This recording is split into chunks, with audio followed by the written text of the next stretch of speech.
my 8 years of trading and helping thousands of traders, what I've realized is the biggest downfall of any trader is their psychology. Now, I'm not talking about the generic stuff of trading is 99% psychology. I completely disagree with that. I don't think trading is 99% psychology, but I do think the biggest pitfall is a trader's mind. So let me elaborate on that. So first of all, my belief is it's not about what's more important. Is it your technicals or is it your psychology? And some people say technicals are 10%, psychology is 90%. Other people say, no, technicals is 90% and your psychology is just 10%. The reality is neither are true. What is true is you need a strong technical base. That is the foundation point, and that is 100% important to get right. Because if you're trying to focus on your psychology, build this amazing mind and all these wonderful traits that you use to be stoic, to control your mind, to control your emotions, address childhood traumas and all of these things that you're working on your psychology, but you have a non-profitable strategy. You haven't even tested it. You have no proof. You have no proof of concept. You're using bad confluences, but you're trying to build good psychology on it. It will never work. But what you have to realize is,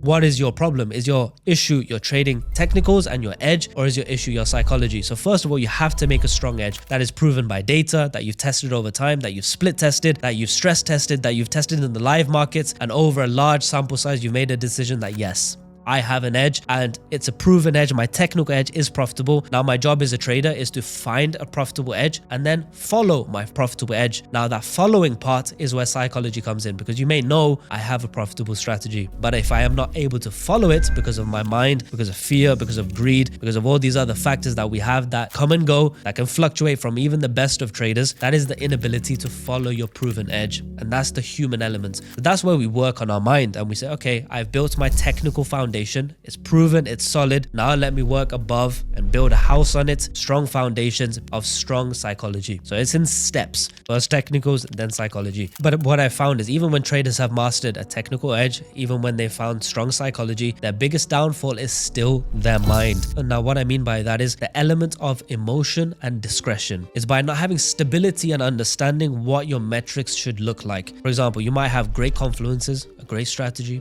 great entry models, great trade models, and you might have great approaches for your psychology. You might have great ways to control your emotions and mind, but you are still a human and you still don't know what to aim for. And you just come into the market thinking, let me do the best I can.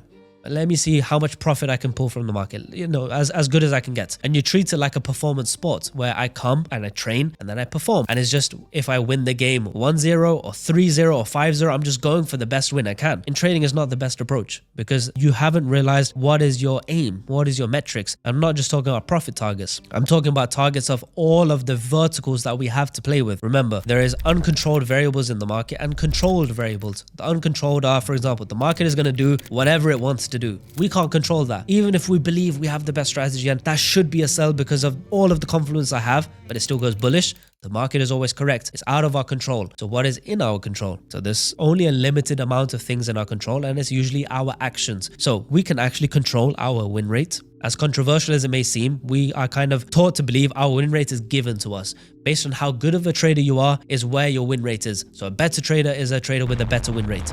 It's false. I'm sure all of you can have an 80% win rate if you just take a certain prime setup type that is aligned with the higher time frame, that is using time-based manipulations, that is using lower time frame entry models, and you're trading with trend. Just a model like that is aligned with the monthly time frame down to weekly, daily, H4, M15, M1 with intra-session volatility. A setup like that will have an 80% win rate. But how often does that setup come? That setup might come once a month. So then the goal of a trader is not just to have the best win rate, because you've maximized the win rate vertical, but at the detriment of maximizing your win rate, you've lowered your trade frequency almost to barely being a trader. Now, some people are okay with that. They want to take a few trades a month, swing trade it, and that's their model. But then you have a disparity that is a form of inefficiency. Now, another form of inefficiency can be, I might want to have a very high win rate and a low trade frequency, but I want it to be very high risk reward. So then you might go and say, okay, well, let me trade high risk reward. So I know that I have a low trade frequency, I have a high win rate. Let me go and trade high risk reward. Let me use these M1 confirmations and go for the best risk reward that I can. So you try and maximize the risk reward vertical. What you realize is when you try and squeeze out as much risk reward in a trade as you can, you are also going to take a lot more losses because you're going to be chasing these high risk reward setups that are very hard to determine unless you're very experienced and competent on M1. So your win rate will come lower chasing high risk reward. But beyond that, what you're also going to realize realize is you're going to have huge inefficiencies in your profit taking, because if you're going for that home run, if you're going for that killer trade, that 1 to 20 risk reward, 20% banked in one trade, what you realize is you'll have so many setups that went 1 to 5 risk reward and then reversed, came to break even, 1 to 10 risk reward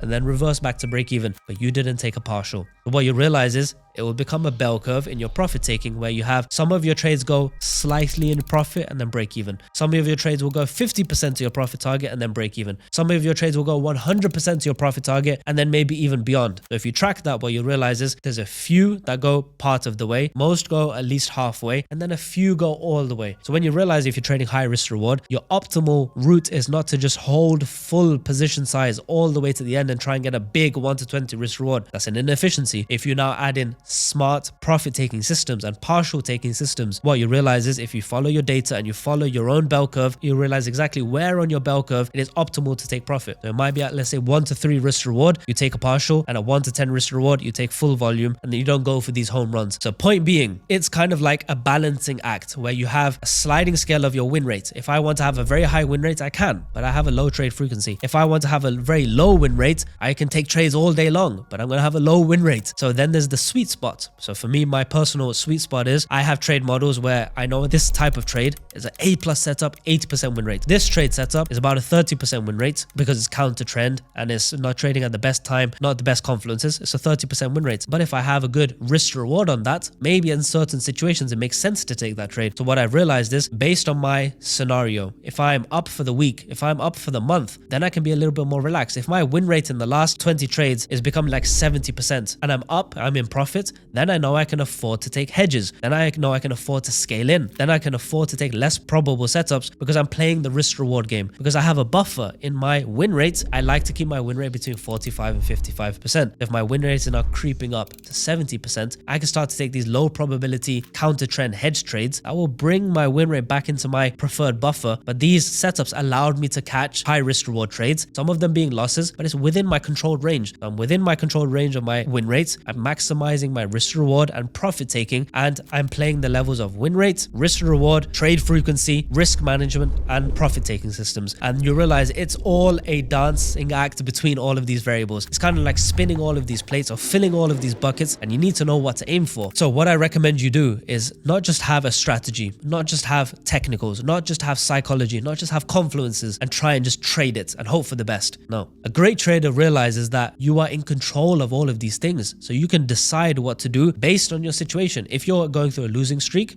modify things. If you're going through a winning streak, modify things, because you know that these are your variables to play with. If I know that the market is becoming very choppy, we're just going through a consolidated phase on a higher time frame, the market is not trending, then I know that my high probability setups are not going to be apparent, and therefore I know that there's only lower quality setups present. So then I'll intentionally lower my trade frequency and go for the higher win rate setups. But then if I know that the market is trending and I know that there's a plethora of opportunities, then I'll go with these less probable setups because I know that I can take my A+ setups that bring my average win rate up. So it's about knowing your dynamics. If I'm going through a losing streak, I better stick to my A+ setups because I don't want to go on tilt, have all these bad emotions and spiral. So it's about knowing where you're at. So what I want to do is tell you my personal metrics and targets, and then I want you to go ahead and think about yours and what yours should be. But my ones are like this. So I only trade 2 pairs, Euro USD and GBP USD. I've done that for the last 3 years now, and I haven't missed a single candle on the M1 time frame during